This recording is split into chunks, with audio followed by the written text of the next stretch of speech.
Snow and ice plan? That's you, right?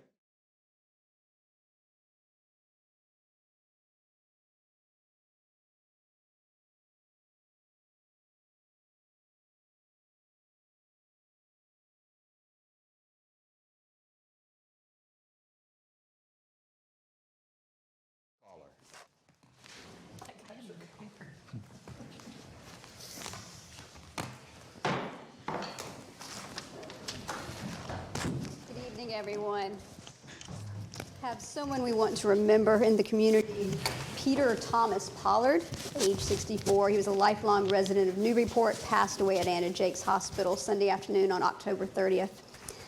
He was born in Newburyport July 29th, 1958, son of the late Charles and Patricia Pollard, and was a graduate of Newburyport High School, class of 77.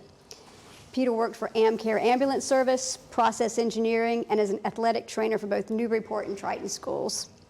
For many years, you could find Pete on the sidelines of Newburyport or Triton football games or courtside of a basketball game. Pete would greet the townies on the corner of State and Pleasant Streets in Newburyport. He will be missed. Let's have a moment of silence for Pete.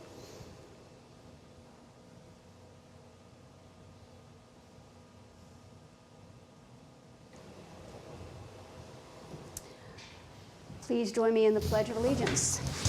Pledge allegiance to the flag of the United States of America and to the republic for which it stands, one nation, under God, indivisible, with liberty and justice for all. The owl is walking. You're up. You're up. Oh, I'm sorry. All right. Clerk Jones, if you would call the roll. I would be happy to, President. For the meeting of November 14th, Councilor Lane. Here. Councilor McCauley. Present. Councilor Preston. Here. Councilor Vogel. Present. Councilor Wallace. Here. Very good. Councilor Wright. Here. Councilor Zeed. Here. Councilor Cameron. Here. Councilor Donahue. Present. Councilor Khan. Present. And Councilor Shan. Present. We have 11 present. Are there any late files? I'm happy to report there are no late files. Great. Hallelujah. Public comment. Public comment, I will let you know. Okay. If there's any public comment in the Zoom room, please raise your hands now. I don't see any hands raised once Clerk Jones gets back with the board If ever. in City Council chambers. Alternative. All right. I don't see any hands on the Zoom. And we have one here in council chambers. So with that being said, James Pope. Good evening, councilors. Name and address for the record. Please. James Pope, 6 Chestnut Street, Gloucester, Massachusetts. I was asked to come and speak to you all after the subcommittee meeting, of which whose name I've forgotten. I apologize, but Councilor asked me to come and talk a little bit. So I come to you off a 2-year stint with a startup based out of New Orleans. I was a mobile healthcare delivery company that worked out of 10 markets in 6 states across the U.S. But much more relevant to you, my time before was 6 years with the City of Gloucester as the Director of Information Services, a lovely job description written in the 1970s. While there, in a very similar situation that you have here, that there was maybe a backlog of projects that needed to be addressed, and I was invited by then Mayor Carolyn Kirk to come in and start working through that 3 or 4 year backlog. And so with my 6 years there, I grew the department to 5 people, secured some capital funding, because I'm sure the next time I'll be in front of you, we'll be asking for money in some way, shape, or form.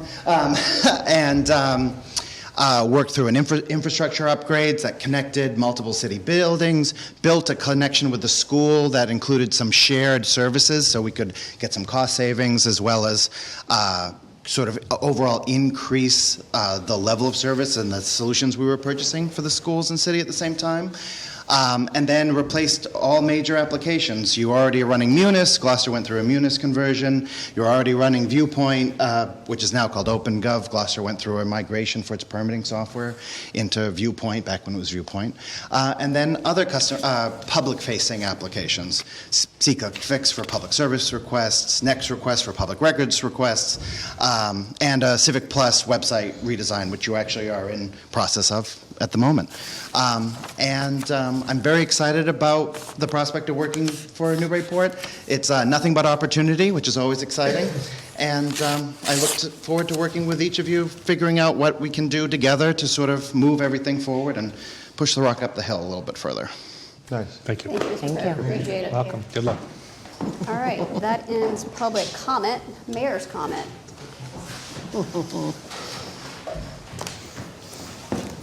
All right, good evening, James. Thank you for coming tonight. We're excited to have you on board. Day one. Check. We'll take it. Thanks for mentioning Pete Pollard. My dad and I called him Pistol Pete. Known him a very long time.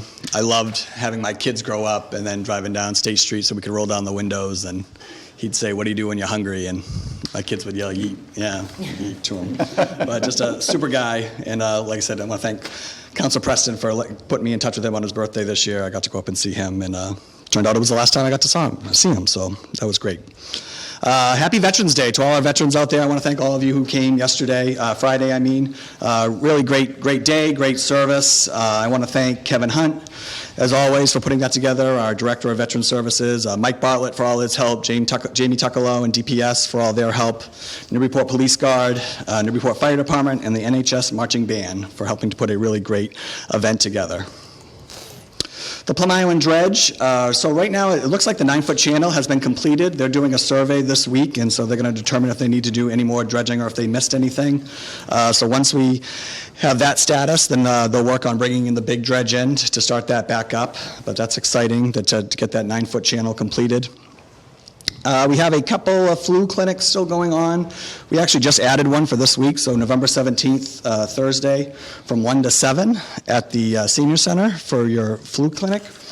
And then on, again, November 22nd, so next week, we have a flu clinic / COVID-19 booster clinic happening at City Hall from 8 to 11. So if you haven't done those yet, please make some time.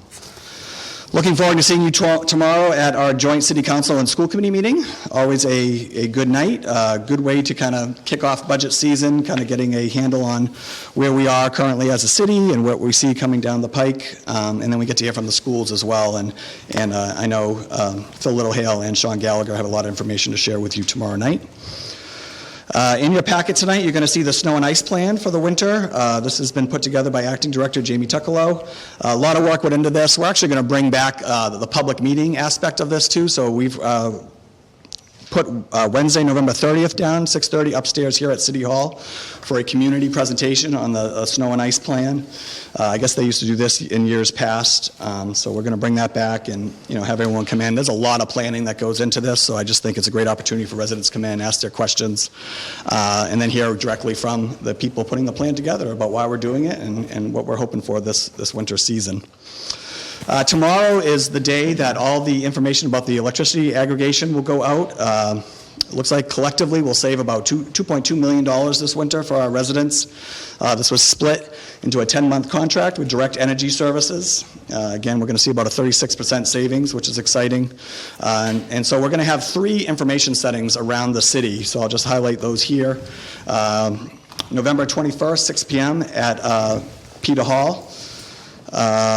Peter Hall, and then November 28th, 1 p.m. at City Hall Auditorium, and then December 15th, 6 p.m. at the Senior Community Center. But that's all on our website. It's on the Energy and Sustainability Office page. I want to thank Molly Ettenborough and the Energy Advisory Committee again for all their hard work with this. And again, it's going to be a tough winter, so it was nice being able to get some sort of savings for our residents that they can take advantage of.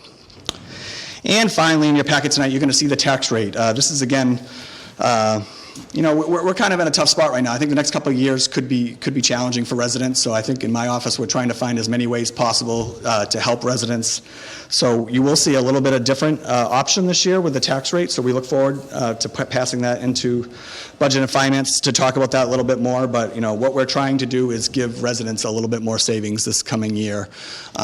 When the calculations were first made, it looked like commercial and industrial were actually going to have a decrease in taxes, where residents were going to see probably one of the biggest increases they ever have. Even though the tax rate is going down, the assessments have gone way up.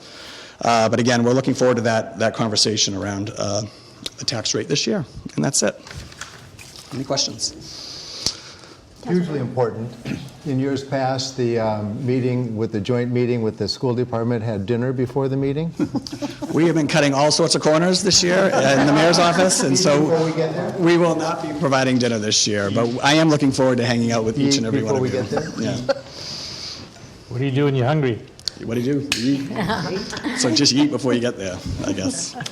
Sorry, next year for sure. Everyone good? All right. Thank you. All right, thanks. Have a good meeting. See you tomorrow night.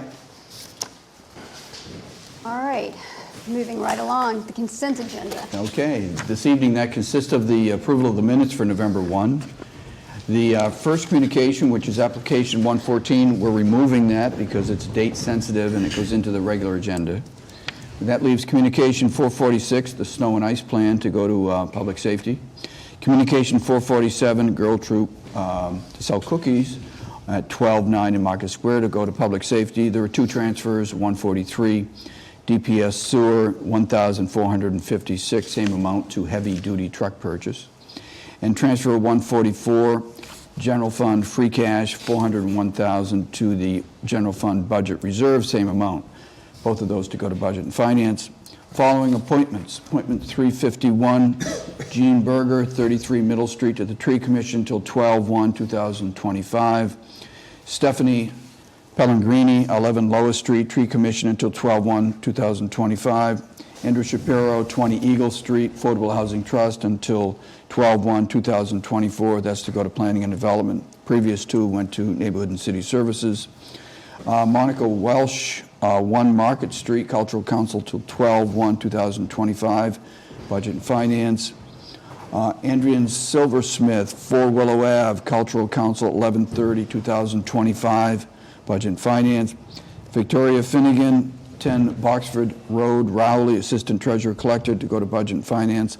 Those last two were reappointments, and that is, those are the appointments. The following coming out of committees.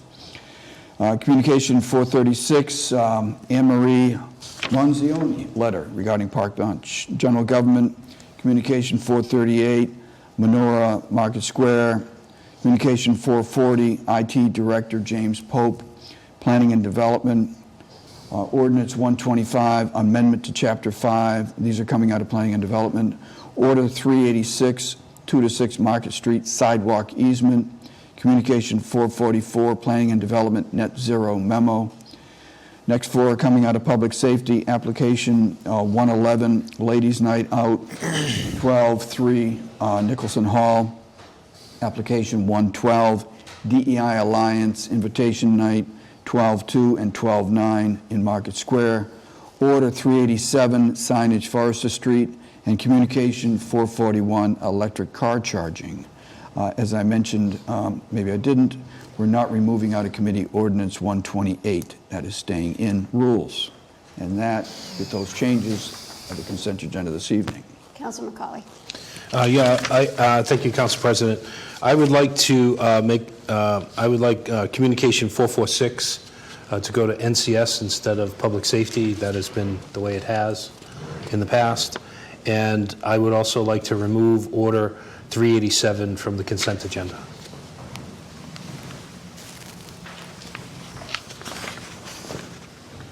So 387 is not coming out. Correct. Okay. Councilor Z.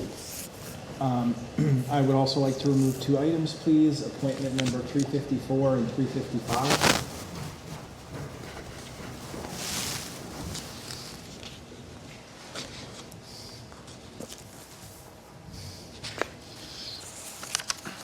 Anything else? Councilor Cameron? Yes, thank you. I would like to remove two items that are not going to come out of Planning and Development Committee tonight, and that would be Ordinance 125 will not be coming out, and Communication 444 will not be coming out. Motion to approve as amended? Second. All those in favor, and say aye. Aye. Opposed? All right. Moving right along. Mayor's update. Motion to receive and file. Second. All those in favor say aye. Aye. Opposed? All right, first reading appointments. That brings us back to 354 and 355. I believe 354 is Monica Welch, 1 Market Street Cultural Council. Motion to approve? Second. Discussion? I just, the only reason I didn't... Oh, I'm sorry. I didn't know why this was slated to go to budget, and this isn't mandated to go to committee, so I think we're on safe ground to simply move forward with it, and then it'll have a second reading if I'm correct on that. So I think this is within bounds. Right. And same thing for 355, too. I can make a motion to approve them collectively on first reading. Is that okay? Yep. Thank you. You want a second on that? I did. I'll accept it. All right, with further discussion. All right, all those, well, roll call. Approving 354 and 355 on first reading. Councilor Lane? Yes. Councilor McCauley? No. Councilor Preston? Yes. Councilor Vogel? Yes. Councilor Wallace? Yes. Councilor Wright? Yes. Councilor Zede? Yes. Councilor Cameron? Yes. Councilor Donahue? Yes. Councilor Khan? Yes. Councilor Shan? Yes. Thank you. All right, that was it for the appointments. Communications. What we have here, so, we have, I guess chronologically, Communication 445, 59 Low Street Plan. Motion sent to Planning and Development? Second. All right. Discussion? Well, I'm just wondering if you want committee of the whole. I mean, everything else went committee of the whole. That was Committee of the Whole as well, friendly amendment accepted. Second. Okay. Further discussion. Counselor Z. I just want to note that we have a raft or a bunch of other things in budget on this, but this is not jointly, so we'll do our best, but, you know, the committees, I guess, will go on their own path to some degree. Because if we all meet, well, they're all committee of the whole, we could, but we can talk, yeah. Okay. All right, no further discussion? All those in favor of sending Communication 445 to Planning and Development Committee of the Whole, say aye. Aye. Aye. Opposed? All right. I think that brings us to Communication 446, Snow and Ice Plan. Motion to submit to Neighborhood and City Services? Second. And Committee of the Whole. Do you want to make that Committee of the Whole as well? No. Okay. Works for me. All right, all those in favor of sending Communication 446 to Neighborhood and City Services, say aye. Aye. Opposed? All right. Next, we have application 114, Newburyport Rotary Santa Parade, Sunday, November 27th, 3 to 5 p.m. Motion to waive the rules, remove onto the agenda and move to approval for this. Second. Thank you. In reviewing the application, it's consistent with everything they've done in the past. They've laid out the map of where they're going to congregate and march through the city. Their insurance is in line. They have their signatures. I have not spoken to the organizer. We're playing phone tag. But again, it is consistent with everything that they've done in the past, and I would ask for approval on that. Thank you, Councilor Z. I just want to formally tack on an emergency under the charter, so. Oh, preamble. Right. With some clever language from the MC here, as usual, on the exigency. I've written it down. It's an exigent, the exigent circumstance. Yes, thank you. Don't ask me to spell it, please. All right, so everyone knows we're voting on an emergency. Need a second for that? The second, actually, it was Councilor McCauley and I think I did. Yes, and Councilor Donahue, I assume you agree to that? Yes, of course. Thank you. All right, do we need to do a roll call on the emergency? Or the whole thing? Actually, we don't need to. All right. Yeah. So, motion to approve the emergency preamble and approve application 114. All those in favor say aye. Aye. Opposed? Thank you. All right. Transfers. There are none. Second reading appointments. We have, Motion to approve collectively 347, 48, 49, and 50. Second. thank you. All right. Discussion? Roll call. So the appointment 347, 348, 349, and 350. Councilor Lane? Yes. Councilor McCauley? Yes. Councilor Preston? Councilor Vogel? Yes. Councilor Wallace? Yes. Councilor Wright? Yes. Councilor Zede? Yes. Councilor Cameron? Yes. Councilor Donahue? Yes. Councilor Khan? Yes. And Councilor Shan? Yes. Thank you. All right. Orders. Orders. First order is Order 390 with respect to paying prior year bills. Can we take, go ahead. Got a motion to send Order 390, 91, 92 collectively to Budget and Finance. Second. Discussion? Second. All right.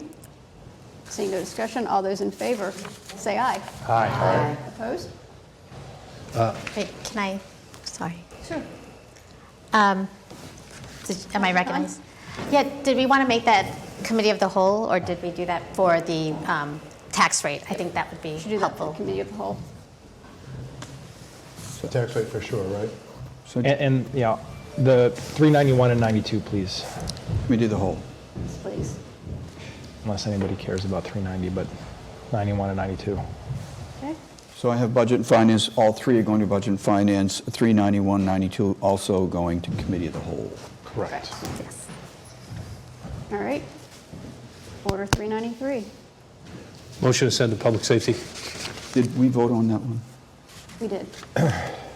We voted, then we amended it. Did we vote? We didn't vote yet. We all done. I didn't think so. Okay, so Order 390, 91, 92, Budget and Finance, Committee of the Whole. All those in favor, say aye. Aye. Opposed? Okay. 393.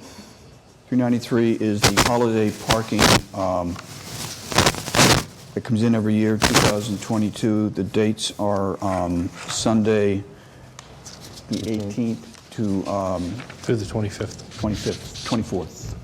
It says 25th. 25th. Through Motion to approve the through Public Christmas Safety. Day, I'm sorry. Second.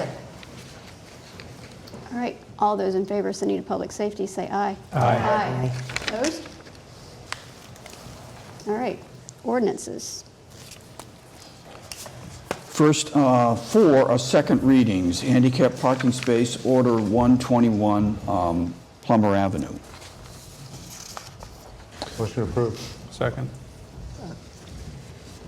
Roll call. Second on that was? Cameron? Thank you. Approve second reading on ordinance 123. Councilor Lane? Yes. Councilor McCauley? Yes. Councilor Preston? No. Councilor Vogel? Yes. Councilor Wallace? Yes. Councilor Wright? Yes. Councilor Zede? Yes, excuse me. Cameron? Yes. Councilor Donahue? Yes. Councilor Khan? Yes. And Councilor Shan? Yes. 10-1, motion passes. Next is second reading, amendment to the noise ordinance, ordinance 124. Motion approved on second reading. Second. Discussion? Roll call.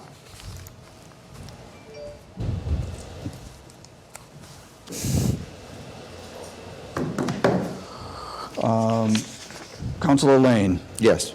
Councilor McCauley? Yes. Councilor Preston? Councilor Vogel? Yes. Councilor Wallace? Yes. Councilor Wright? Yes. Councilor Zede? Yes. Councilor Cameron? Yes. Councilor Donahue? Yes. Councilor Khan? Yes. And Councilor Shan? Yes. Thank you.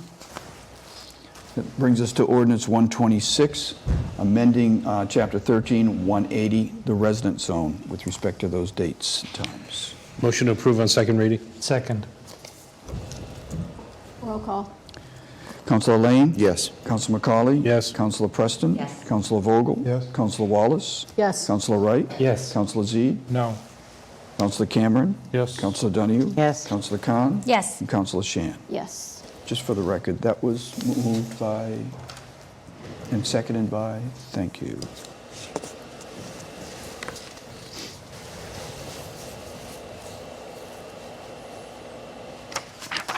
And 127, second reading, handicap space on Olive Street. Motion to approve on second reading? Second. Roll call. Counselor Lane? Yes. Counselor McCauley? Yes. Counselor Preston? Yes. Counselor Vogel? Yes. Counselor Wallace? Yes. Counselor Wright? Yes. Counselor Zede? Yes. Counselor Cameron? Yes. Counselor Donahue? Yes. Counselor Khan? Yes. Counselor Shan? Yes.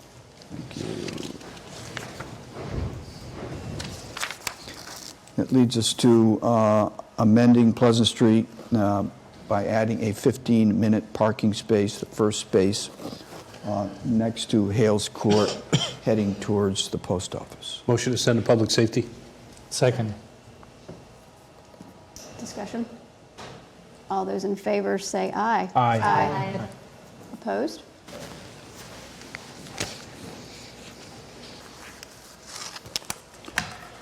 Ordinance 132, it is submitted by Councilor Zede Motion and to refer to Lane. Budget and Finance? Second.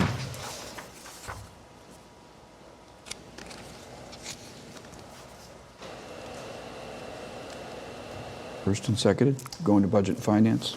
Friendly amendment, can we make that committee of the whole, please? Yes. Okay. All right. All those in favor of sending ordinance 132 to Budget and Finance Committee of the Whole, say aye. Aye. Opposed? Okay. I think that's it. Gee. Committee items. Ad hoc on the Brown School, Counselor Vogel. Yes, be happy to report. We had our first meeting last week. Set a couple of agenda items out, our shared visions and so forth. And we're going to be meeting again the middle of December. So you'll get all that information will be coming out, and the notes will be coming out from the planning director. As soon as I get them, they'll be forwarded over to you. All right, thank you, Counselor Vogel. Ad hoc on Market Landing Park, we will be meeting on the 29th, Tuesday after our first meeting after Thanksgiving at 6:30, hybrid remote, here in council chambers to take up ordinance Order 389 and discuss the continuance of the Market Landing Park. So that's it for that one. Budget and Finance, Counselor Zede. Motion to receive and file communication 436. Second. All right, thank you. So this is communication 436. It was a letter communication from Anne Marie Monzioni regarding a park bench. The committee met on November 3rd to discuss this and had about a 45-minute or so conversation about it, and it was committee of the whole. We were joined by many other counselors as well. So I'll try and break up the committee report into sensible chunks here. So the first one is on the issue itself. This letter originated specifically from an individual who had donated to the Conservancy, the Moral Foundation. Let me just leave that alone for a second and then come back to it. A fee of $3,000 in an effort to get a commemorative bench placed for a deceased family member. Unfortunately, the bench never came to fruition, was never completed, and then that sort of set off a bunch of conversations culminating in this letter, and then finally in a refund. Basically, that money was issued back to this individual, and to date, the bench has not been completed and may never be completed, status unknown on that. So that's kind of the core of what the letter is. It was brought to the council by Councilor Lane, Ward 6. And so first thing is just trying to break down the conversation a little bit. First of all was just to follow the money itself, the $3,000 that is in question specifically related to this communication. Those funds, we did have the auditor with us, the finance director. Those funds never touched any city accounts. So that money was paid into the Conservancy / Moral Foundation, again, leaving that alone for a moment, and then ultimately was refunded back from that organization directly to this individual. And so that's where we started the conversation, and then we had a considerable amount of discussion from that point about how this entire thing is structured and essentially where there are touch points with the city and where there are not. The finance director stated that the check was made to the Conservancy, and that's why it never really came. It was never then passed on to the city as a gift or a donation or anything like that. It simply stayed with them directly. And then that brought forward a conversation. The next sort of chunk of the conversation was about, again, that organizational structure. The Parks Conservancy is the biggest question that arose out of that was, what is the Parks Conservancy?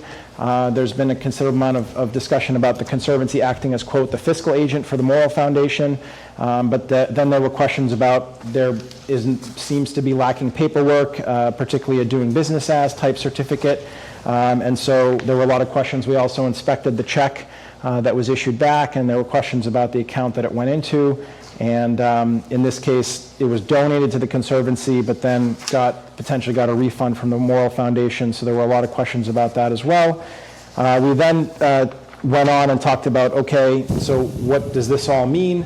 Some councilors did feel that this was an old issue, given the date back in 2016, now referring to this review, this internal report that you've heard about in the newspaper that supposedly may be coming out. We then had a conversation for about 10 minutes about that. And then we went back to the Morrill Foundation, Conservancy, City Triad, and we had questions again about lack of paperwork about this entity, a lot of troubling issues with that, collecting funds, and then we then got into a conversation about the profit and loss. We had a single year that some councilors were provided from the Conservancy, and we talked about that for a little bit. Then again, we had some additional conversation about how germane is this conversation and to what end, as this is to some degree a private organization. There was some disagreement amongst the councilors, some feeling that it was relevant, strongly relevant, while others didn't feel it was at that time. Then we got on to some discussions about how it may be done in other cities, and the concept that there are conservancies in different places, but typically there's substantial process that's behind it, whether it's a board of directors type structure or some other structure. And one member of the committee had done some research on some other communities and some other organizations. And then we got into some debate on that. Then we talked about some of the numbers. I will just say that I had done some numbers and looked at them, and we compared, and many councilors had compared publicly available so-called 990 forms, which are filed by the organization to show what they've been donating, and then comparing that to council records on acceptance of gifts, and found a fairly substantial discrepancy of over $1 million over the last many years that were reviewed. Then we got on to a final couple conversations about, okay, now that we have this information, what else is outstanding to be done? We did have a little bit of comment from Mike Hennessy, who's currently acting as parks manager. I believe that's the correct term. And there are some outstanding benches, and then there may be some other pieces as well. He explained that it would typically take about 18 to 24 months for a bench to be installed. Some questions were then asked about how was the $3,000 rate established, et cetera. There wasn't a specific answer because that wasn't a fee or a rate that was set by the council or by any other public process, but essentially was internal. And then finally, there were some old documents that were discussed, for example, a previous organizational chart from the city that showed the city's employees basically being intertwined with the Conservancy's management, and that there were questions about whether the organization was sort of initially set up really to bypass some of the council processes and so forth. There are still outstanding questions that may be extended beyond now what the reach was of this specific communication, so we left it there.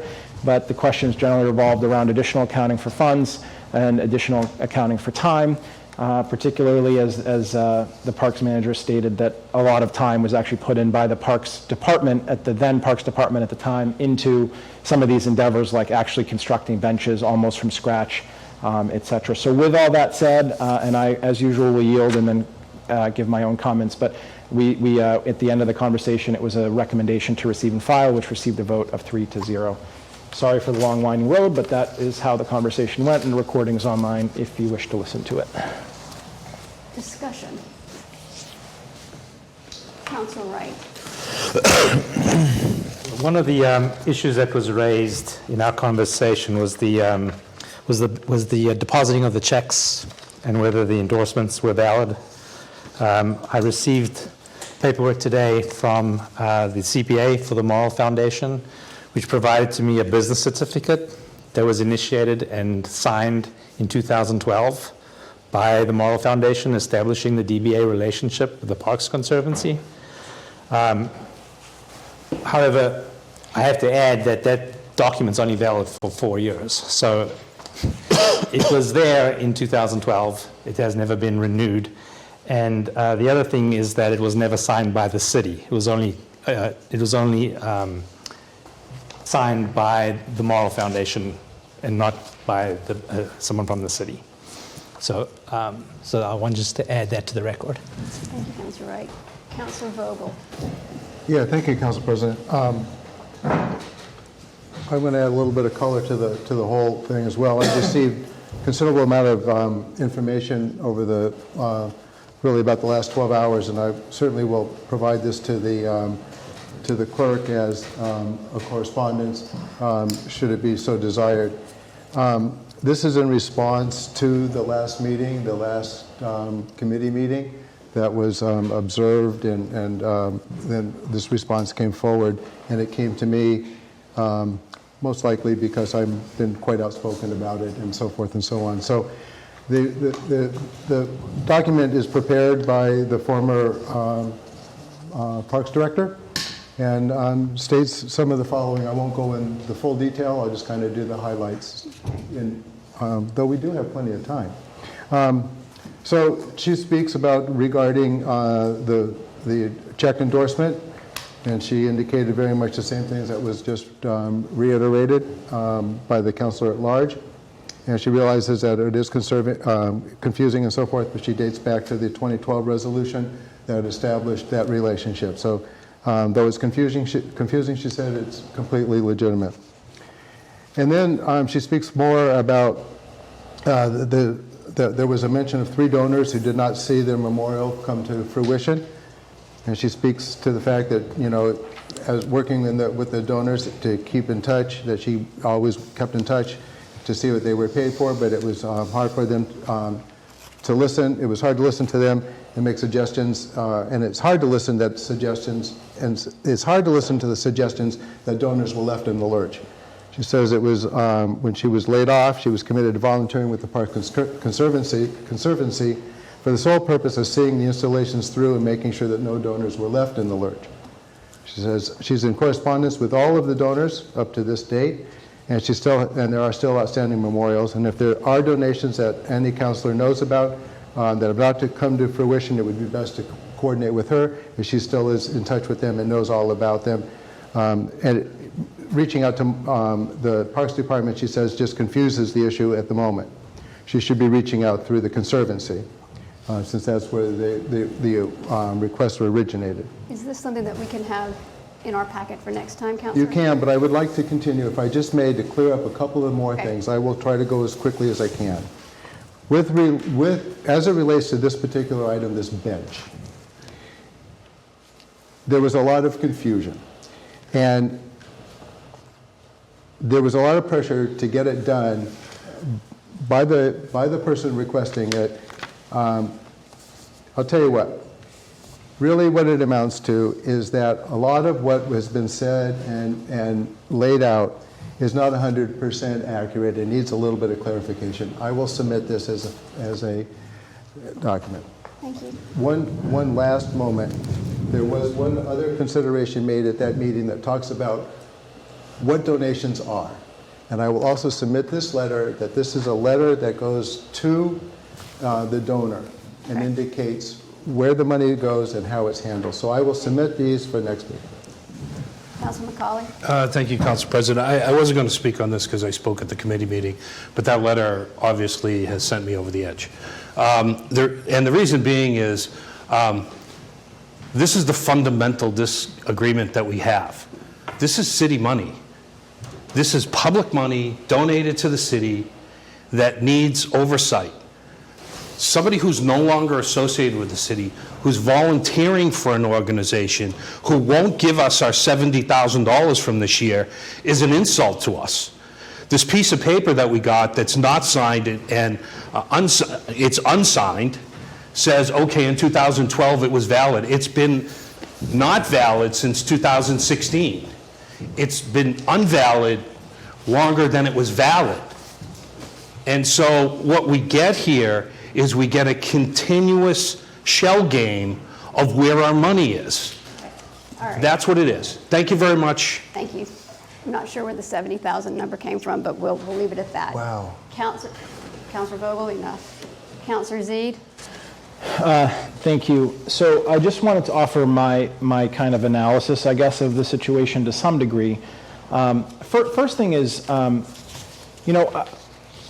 it's not really about sort of hurt feelings per se, even though directly this was for this donor, but it's more about process and law. So it's not even local, it's not rules. These are not rules or policies. These are not even ordinances that we're talking about. We're not even talking about a charter level issue. We're actually all the way up at MGL. So gifts are governed by state law. If you care to read it, you can go and read it. It's chapter 44, pardon me, section 53A, and it discusses how a gift may flow into the city and how it can be accepted and then needs to be appropriated. Some may recall that the city solicitor has opined on this in the past. And the biggest problem we have here, and to some degree I think what the Ward 5 councilor said is correct. It's not good enough to just say it's an external organization, so therefore it doesn't matter. As soon as you cross the line into the public realm, you're subject to all the laws that go with the public realm. So the crossover here is that this wasn't money donated to a private organization for use on private land. This was money donated to a private organization really as a pass-through to go to the city. And so my takeaway from this communication, to bring it back to this, basically offered an opportunity for us to discuss some of the challenges that we're having around this. So what we're really talking about here, the core is the acceptance of gifts, the expenditure of those gifts, and those are both controlled by MGL and a combination of other things, and also just the appropriation process and the fee setting process. So to say that it was $3,000 for a bench, if the parking clerk started issuing $3,000 parking tickets, we'd stand up and say, where did the $3,000 number come from? And the answer would typically be, well, it was a committee item, or it came to the council, it went through this process, and that's how we set it. Here, we essentially just have a number, we have an organization taking the funds, and we have then, unfortunately, some city employees participating in both buckets, if you will, without clear lines in between both for the money and for the time that goes in. So, and as I pointed out myself in committee, it's material. We're not talking about $10,000, we're talking about over $1 million over a course of many years. It's significant. Had we been tasked to accept those gifts, would we have accepted them? Maybe. Had we accepted those gifts, would we have appropriated the way that they were said? Maybe.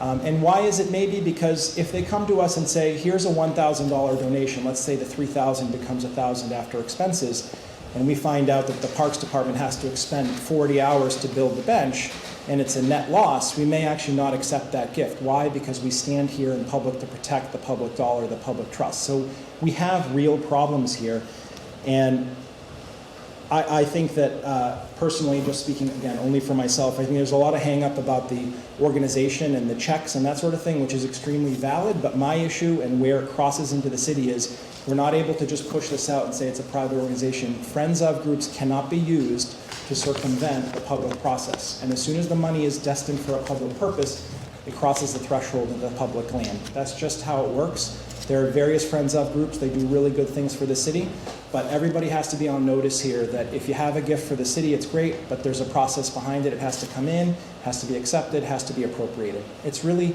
not that hard, and it's not that complicated, and that was not followed. The $70,000 that's being referred to may be a round number, but essentially we saw a donation in the last couple of years. You'll recall the orders. I sponsored one of them. But there's the Conservancy, essentially. That was the Moral Foundation donation, if you can look at the numbers. The 70, which again vacillates a little bit, 65, 75, is the Conservancy money. And that money is essentially unaccounted for several years. And that's the problem and the challenge we have. So last thing I'm going to say is, it's not enough to just say, okay, we recognize the problem, we have to now solve the problem, and part of the problem is just awareness. People need to be aware. You can't just form a friends of group to sort of go around the city council and say, yep, we don't need to appropriate it, it's not subject to those things, and then maybe tackle priorities that are important to that group that maybe don't meet the needs of the public, or maybe they do, but if they don't go through the process, we never have an opportunity to know that. I've put in several things that are in budget now, we'll talk about them when they come at that point. But that's really what I wanted to bring forward is we're talking about MGL, so higher than the city. And we're talking about a substantive amount of money, and it just can't. It can't happen this way anymore, and department heads and friends of groups have to understand sort of where the boundaries are, and it's our job, in my opinion, to set them up. So that was the benefit of this communication. There was a window into that world. Hopefully we can keep working together and come up with something that cleans this up so the friends of groups can keep doing good work, but we can get the transparency in the process that is demanded by state law. Thank you. Councilor Khan. Great, thank you, Council President. I just want to give, I hear everything we're hearing. I think there's a healthy discussion and maybe some ways to maybe tighten up some of the things that we've been learning through the process. But just to step back a little bit and give a little bit more information, mainly based on my own kind of review of what Park Conservancy, setting those up versus a Friends of group seems to be a little bit of a different structure. And I could email all the counselors here a couple of things I found out about that I think might be helpful so that we don't see this as something that was so kind of nefariously done. Mainly the Parks Conservancy funds, and if you look at some articles I found back in 2012, was actually kind of, I guess, a conduit to get parks to not lose their momentum in being beautified and continuing to have some importance in city structures, because when the governance comes down to a chamber like ours, sometimes the priority is not always on beautification. So Parks Conservancy funds kind of emerged, and you saw them mainly like in Central Park in New York, in different places across the country. And in looking this up, in 2013, there was an article in the Daily News of when the Parks Conservancy Fund was actually created in Newburyport. And it kind of aligned with that whole concept of really taking away the power of putting money places to really focus on parks and letting that be an entity that's composed of not only just public, but also private entities. So I just want to give some understanding. It's not like a friends group only, but there's actually some context behind and why the formation was critical. The other thing I wanted to make a statement about is, yes, there was some information about the longevity, and I'm not saying that's not incorrect. We are recognizing that if that needed to happen, and if we're keeping the Parks Conservancy Fund structure, you could also see how some communities like Quincy and Lowell have done it in a way where they've had an MOU with the city. So I think there's a lot to be learned about maybe the benefit of keeping a Parks Conservancy Fund, but doing it right. And again, it comes down to money, decision making. We know how hard it is to get things, within here when we talk about CPC projects. Everyone has their opinion, but sometimes the focus and dedication to parks tends to fall a bit by the wayside. So I just wanted to give some context on just Parks Conservancy funds. Thank you. Councilor Wright. So, Councilor, I appreciate what you said, but I'm PJ acknowledged about how to do something right. This was not done correctly. To have one city employee have access to all the funds, to be able to write checks, pay money, have a debit card, have sole control of this money in this account with no oversight is a travesty. It's unacceptable. There's no governance. There's no oversight. And we have to recognize that we, the city, and this administration, this council, previous administrations, previous councils have failed us, all of us. They failed the taxpayers because there's been no oversight over these funds from the point of establishment. And that's just not responsible governance. There are a number of organizations in the city. I'm past president of the Newburyport Education Foundation. They have a board of directors. They have an executive director. They have joint meetings with the school to determine what the needs are and how they should fundraise. And they do everything right. And so we need to follow the models of those friends of organizations or fundraisers for certain issues. We have to. It's our responsibility to govern that. That's us. That's our fault. So collectively, we've done a poor job. And so I look forward to whatever we can do to fix this, to make it right going forward. And I'm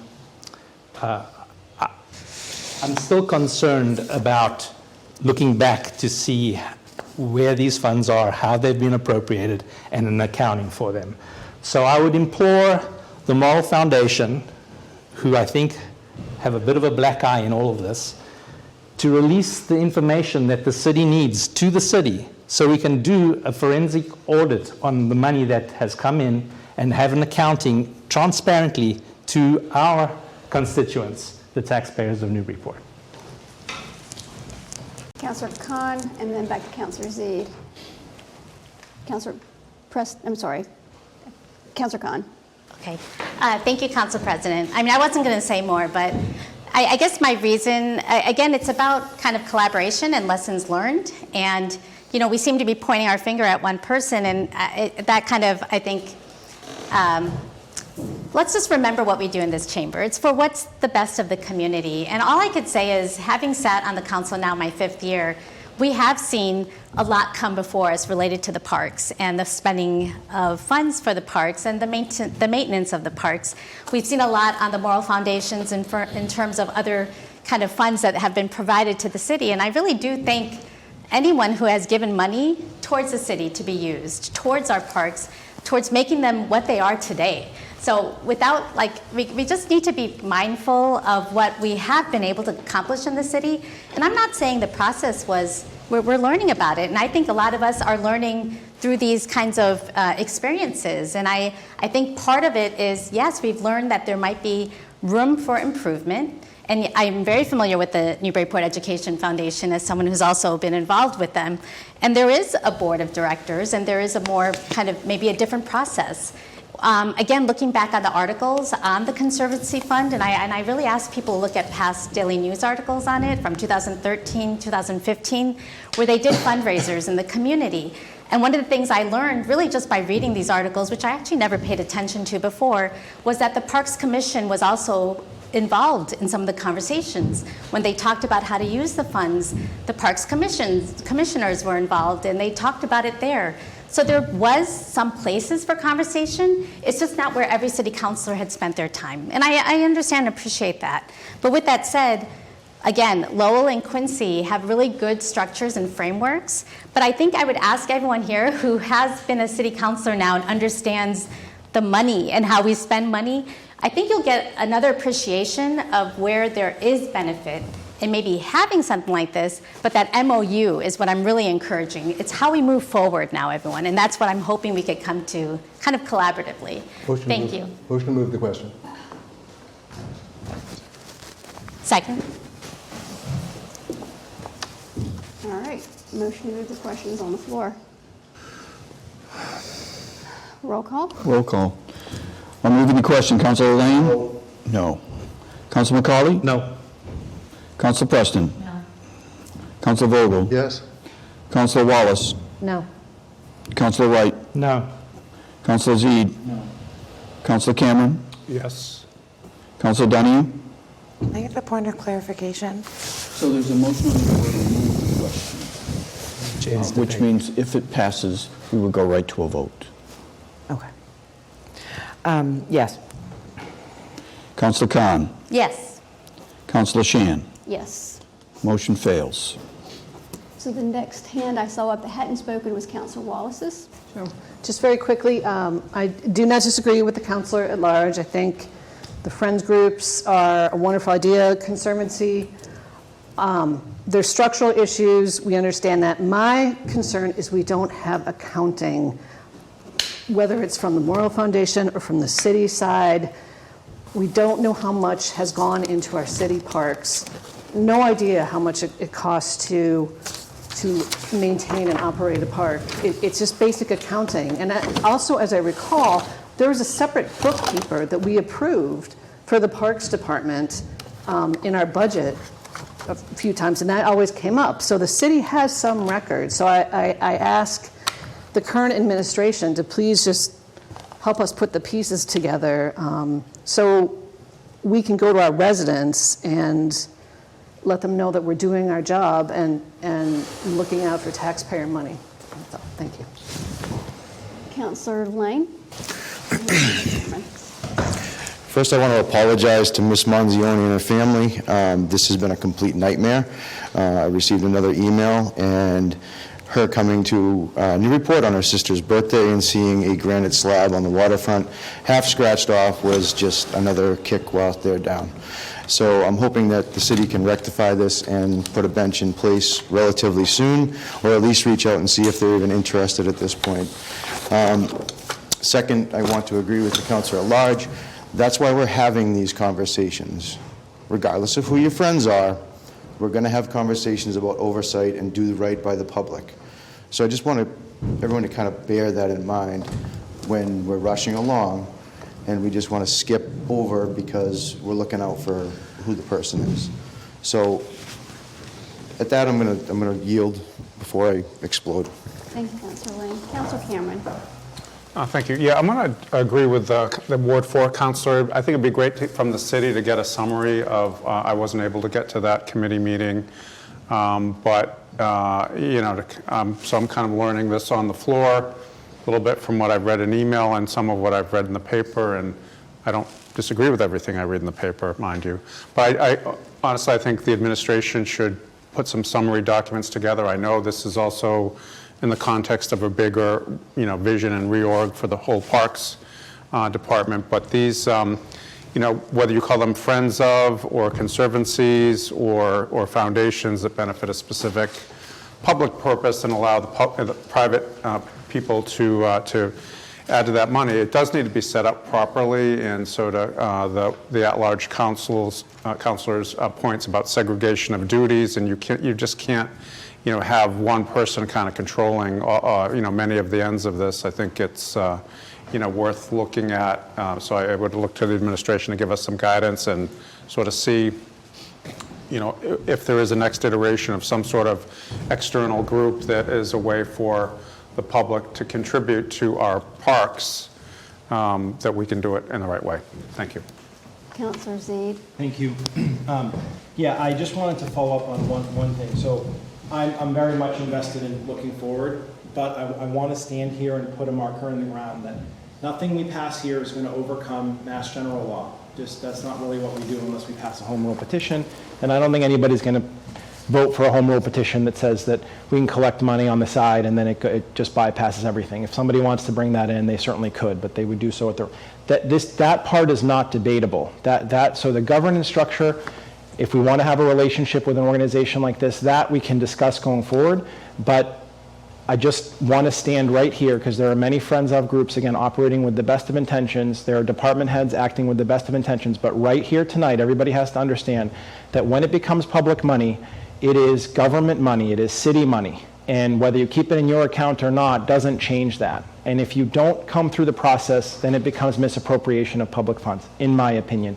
And that's where we just can't have any debate about it. So we need to have the gifts come through. I'm a little bit troubled to hear about priorities and how it might not comport with the city's priorities. That's exactly the point, is that you can't have that conversation off the side. That's why it comes through the process. It would be our job to have that discussion and hopefully come to the right conclusion. But one thing we often discuss when gifts come through is, well, what's the catch, or what's the money we have to spend in order to support this gift? And oftentimes we find that it's a great deal, right? We're getting money and it works out well and we are making headway on a public goal and we're not expending funds. But sometimes we come in and we say, wow, if we want to take this gift, we're obligated to do X, Y, and Z. And turns out that formula doesn't balance, or that doesn't comport with what the public's priorities are. And that is what our job is here. So Chapter 44, Section 53A, can't cross the line.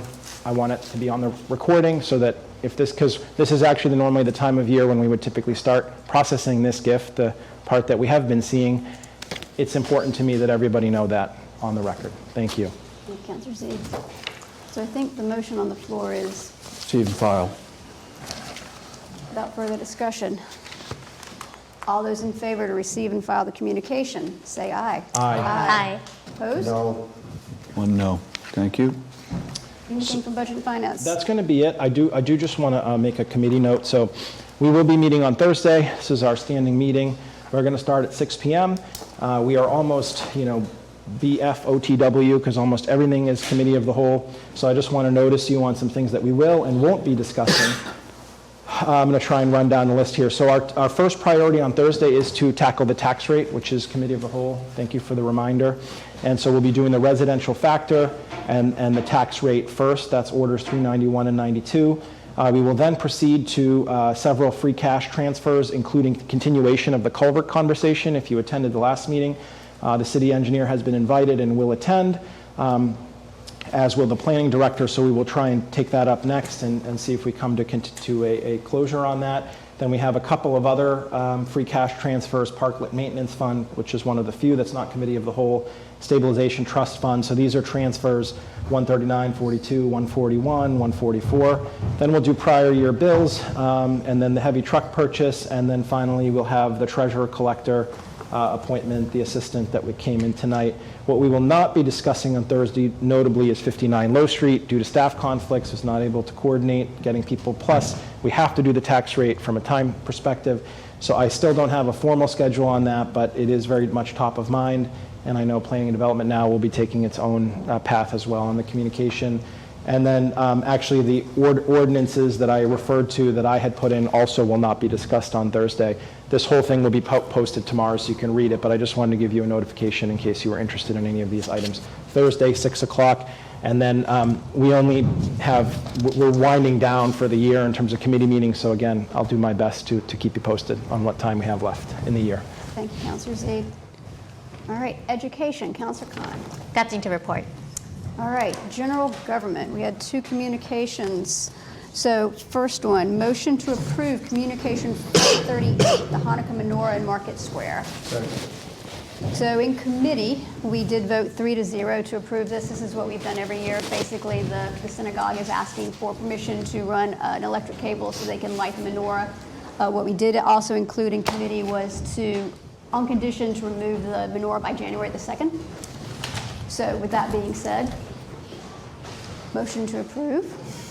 Second. Discussions? Any further discussion? All right. Councilor Donahue. Sorry, just a quick question. Do we know where the cord runs and if they cover it with something? It's the same that they've done the last few years, and they cover it with the typical, what you want to call it, but you wrap it around the cable and it's so that you don't trip on it. Okay. Is it just a wrap, or is it like the kind that's more like a little ramp? Ramp. It's like the ramp. Okay. Thank It's you. the same one that the city uses for the Christmas tree. Okay. Super. Thank you. Okay? All right. All those in favor of communication 438, say aye. Aye. Opposed? All right. Then the highlight of our committee meeting was communication 440. It was IT Director James Pope. I'm going to give you guys a rundown of the discussion because he really did come to it prepared. Basically, you heard from him at public hearing, public comment tonight. He did speak about numerous items that Councilor Zeid brought up, which was the IT needs between the school and the city, auditing our system as a whole, retention of data, basically all of our Zoom meetings and where do they go, and just remote meetings in general and how our city hall is set up to deal with audio and video. He does have an extensive amount of experience in Gloucester, and that was evident in all of his answers. Basically, he was going to spend his first month on a listening tour talking to the department heads first, just to get the input from everyone on how things work, making sure how everyone deals with Civic Plus, how everyone deals with the permitting process, to see if there's a way that we can sort of make it easier for all of the residents and make everything the same instead of each department having a different system. He also discussed the number of staff. He thought that the number of staff we have in Newburyport right now is fine. He thinks this is probably going to have to look at what we currently have outsourced, but he thinks right now he wouldn't expect to want to change any staffing needs. Another item that Councilor Z did bring up is the fact that when we approved the budget this year, this new contract is 10% higher, so we should be aware of that when we go into budget season this coming spring. This is a union position, so there isn't a contract that goes with it. So that's why this is a communication and not an appointment. I think that hits all the high points. And for everyone's reference, we did approve Mr. Pope. We approved the communication 3-0. So, are there any further questions? Counselor Z? I just wanted to add, I think that was a good summary. One last thing is there's no separate employment contract individually. This is a union position as stated and an offer letter, which is standard, but no separate contract or side letter. Thank you. Thank you for adding that one in. All right. With that being said, all those in favor of approving communication 438? 440, excuse me. Roll call, maybe? Sure. Councilor Lane? Yes. Councilor McCauley? Yes. Councilor Preston? Councilor Vogel? Yes. Councilor Wallace? Yes. Councilor Wright? Yes. Councilor Z? Yes. Councilor Cameron? Yes. Councilor Donahue? Yes. Councilor Khan? Yes. And Councilor Shan? Yes. Thank you. That is it for general government. Counselor Lane, license and permits. Nothing for tonight. Thank you. Just a Yes. quick aside, there's still some things hanging in there. I'm just looking for kind of a recommendation to keep those in until the following year, clear them all out. Should I open that to the floor, or Well, we don't have it on the agenda tonight, but we can certainly discuss it after the fact. that's fine? All right. Thank you, Counselor Lane, and we'll certainly do that. Neighborhood and City Services, Counselor Wallace. Nothing to report. Awesome. Counselor Cameron, Planning and Development. Motion to approve Order 386, 2 to 6 Market Street sidewalk easement. Second. Discussion. Thank you. Director Port is in the audience if we need him. The Planning and Development Committee voted 3-0 in favor of this order that would have the council and the city of Newburyport approve a sidewalk easement. This is 2 to 6 Market Street, which is that way, I think. So it's that new building on the corner of Market and Merrimack. And basically, this is a condition of the planning board's permitting in terms of site review for that location. And part of the private land is in fact, it's going to be it is a sidewalk, so granting the easement, they would grant the easement to us, the city, and so we'd be able to use that as sidewalk, and this also authorizes the mayor to sign the non-exclusive use easement, and it's pretty cut and dry, and the easement itself is a lot Director Port said that he'd simplified an earlier version that had been used with a different attorney, and it's a little cleaner now, so we approved it 3-0. Counselor Zaid.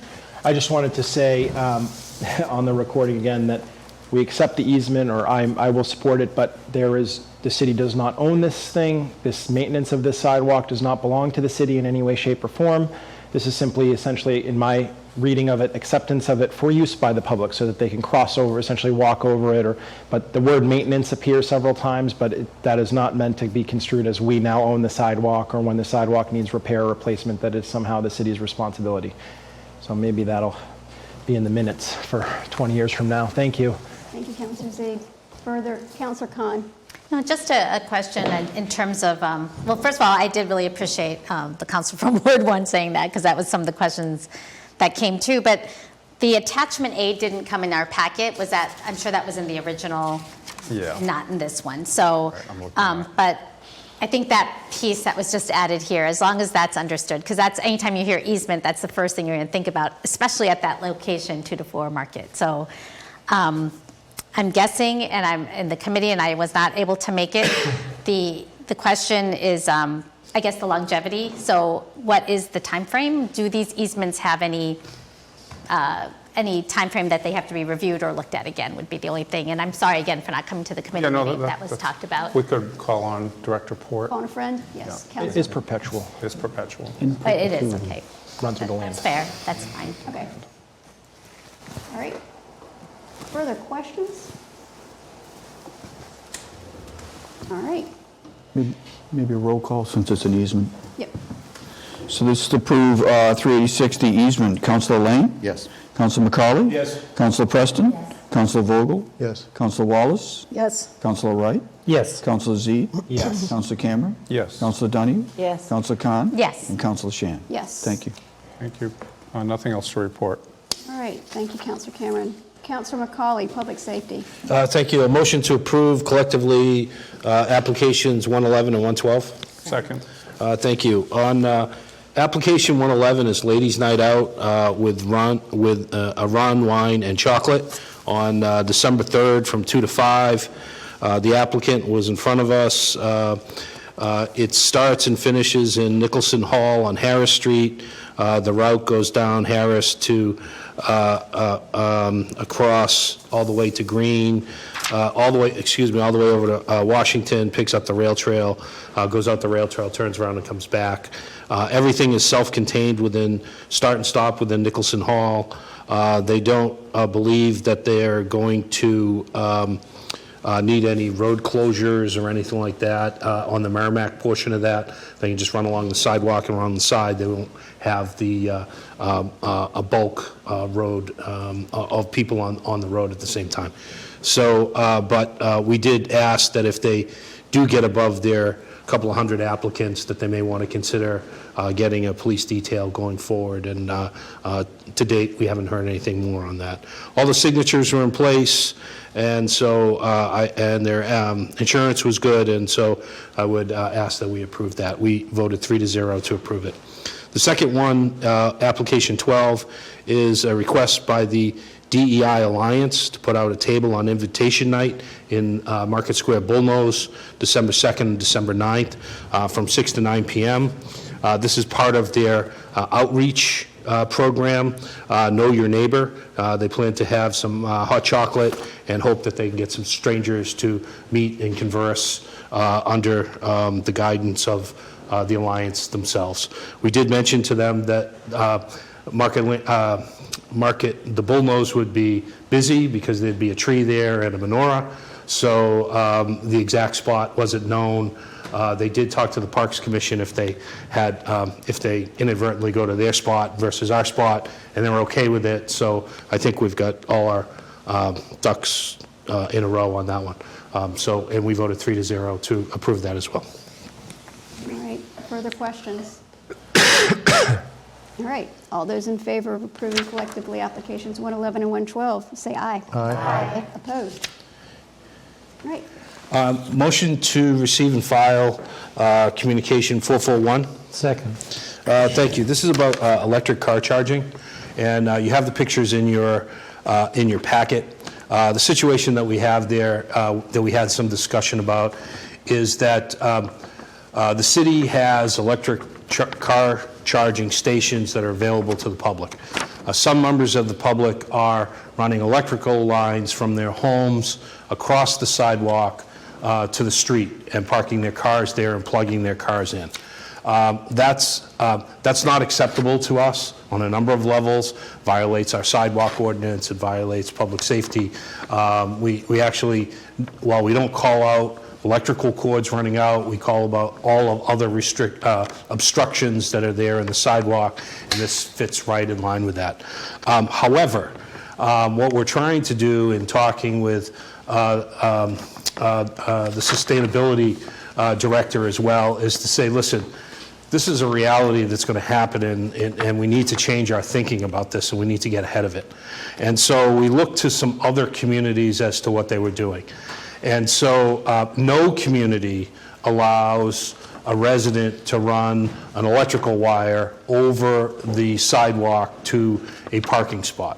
What some communities have done is distributed their community electric chargers further out into the neighborhoods, and some have partnered with National Grid to convert some of the light poles in certain neighborhoods to electrical car chargers. They're not dedicated to anyone, and so that's become a concern as people in some cases may feel entitled that they have a parking spot in front of their house, and therefore they're entitled to run a wire across, even though they might have protection or glue it down, however they want to do that. But it's still, it's our street, and if another car, electric car parked there, I'm not sure that they could use the charger as well, right? Which is what we're in the business. So what we talked about as a three-step kind of process, and this is what I'm here to get the approval for from the council so we can receive and file this communication, is we'd like to create a memo, a working memo with us and the police department so that, and the sustainability, so we can all be on the same page. And the first is to say it's not allowed. This is not allowed for a number of reasons. Two, we want to say, listen, here are the public charging stations today. There's one at Harris Street, there's one at the Senior Center, there's one in the garage, and we'll get that information about the utilization that they have of them, time utilization, not meter utilization going forward. And then the third piece is to offer up that this is not over. We're looking for solutions, we're open to creative ideas, but the real answer is this is new to municipal government, right, in what we're trying to do here. And those cities that are ahead aren't really ahead by a lot. They just have done the same old thing in a different way in distributing it out in the marketplace. So as part of that, I think my ask is, as part of the approval of receive and file, is that we want to write this memo so collectively so we can use it as a working document going forward. And we approve that 3-0 as well. Thank you. Councilor Vogel. Yeah, if I may, through the chair, a quick question. Looking at the first photograph, the white car with the, looks like quite a formal connection across the sidewalk. Is anything like that being considered? That looks like it's safe and it could be done in a manner that would allow anybody. So that was an illustrative example given to us by a letter writer that is not being considered for two reasons. One, it would cross our sidewalks and would open up a whole can of worms of maintenance and support and liability and things like that. And the second reason is that parking spot isn't theirs. Right. It's ours. Right. So those two reasons, we are not considering anything like that at this time. Thank you. Further questions? Councilor Zaid. I don't have a question. I just, I would lend support if that's what you're looking for, or some assent from the council generally, while it's not maybe a formal vote. But I agree that this is a really, bad can of worms to open if you said it's kind of allowed, or if you don't take a understandable stance on it, if you sort of are wishy-washy. And it's not okay, because of the governance issue, but really it's just the same old story. I mean, we regulate, ADA, and we have permits for seats on the sidewalk, chairs on the sidewalks. We fall over ourselves to figure out how to do parklets and these things. Why? Because we're trying to protect the ability for people to just walk underneath leaves when you can't see it, or when it snows and you can't see that, or kids run over it, or whatever the case might be. So I mean, looking at this picture gives me a little bit of heartburn, because if somebody came in and asked to that, we'd probably ask them for $1 million liability certificate at minimum, right? And that's even if we could come around on the policy itself. In terms of the idea of the polls, I didn't think parking could become more exciting, for example, in my ward, but I guess that would make it incredibly, and I'm not even sure who owns that, or who when you have a meter on that charger, who owns that, or do you run a credit card and you're essentially paying for it? But I can see a brand new whole set of concerns that come up with it, but acknowledging that essentially you can't just ignore it until, or it's best not to ignore it, that it makes sense to me that we would signal that we're looking. The last piece is the second point. Some years ago, it's been a while now, we looked at the utilization of those electric things at Harris Street, and the utilization wasn't very good, and I'm not sure that it will plug the need here, because people obviously want to be home. That's their point, is to leave it plugged in overnight.